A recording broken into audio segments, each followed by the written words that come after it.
This is one kind of class.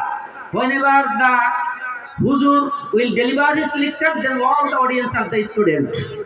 আপনারা তখন কিন্তু সবাই ছাত্র, আর এখানে যে কথা বলবে তিনি কিন্তু শিক্ষক। শিক্ষকের সঙ্গে কিন্তু একটা পার্টিসিপেশন করতে হবে। যদি এইটা যদি না হয় তাহলে কিন্তু আলোচনা বুঝে ওঠা যায়। সম্মানিত হাজিরিন, পয়েন্ট কয়টা? 8টা। বিচার বিভাগ সম্পর্কে আল্লাহ রাব্বুল আলামিন সূরা মাইদার 49 এবং 50 নম্বর আয়াতে 8টা পয়েন্টে কথা বলছেন। আসুন আল্লাহ রাব্বুল আলামিন তাম পৃথিবীর সমস্ত শাসকদেরকে জানিয়ে দিচ্ছেন যে তোমরা যখন বিচার ফয়সালা করবা, ওয়া আনিহুকুম বাইনাহুম বিমা আনজালাল্লাহ।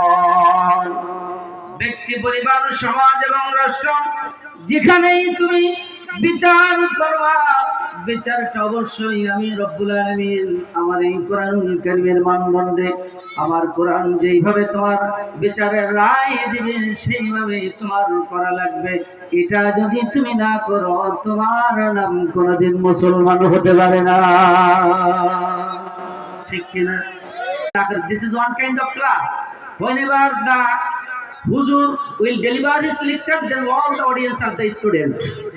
আপনারা তখন কিন্তু সবাই ছাত্র, আর এখানে যে কথা বলবে তিনি কিন্তু শিক্ষক। শিক্ষকের সঙ্গে কিন্তু একটা পার্টিসিপেশন করতে হবে। যদি এইটা যদি না হয় তাহলে কিন্তু আলোচনা বুঝে ওঠা যায়। সম্মানিত হাজিরিন, পয়েন্ট কয়টা?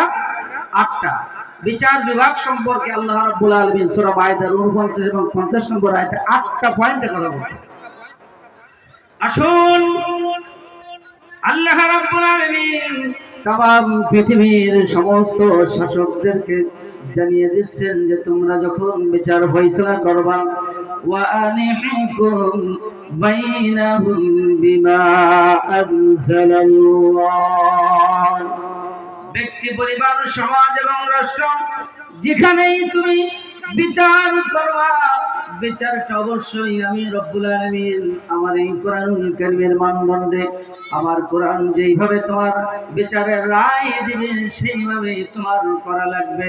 এটা যদি তুমি না করো তোমার নাম কোনোদিন মুসলমান হতে পারে না। ঠিক কিনা?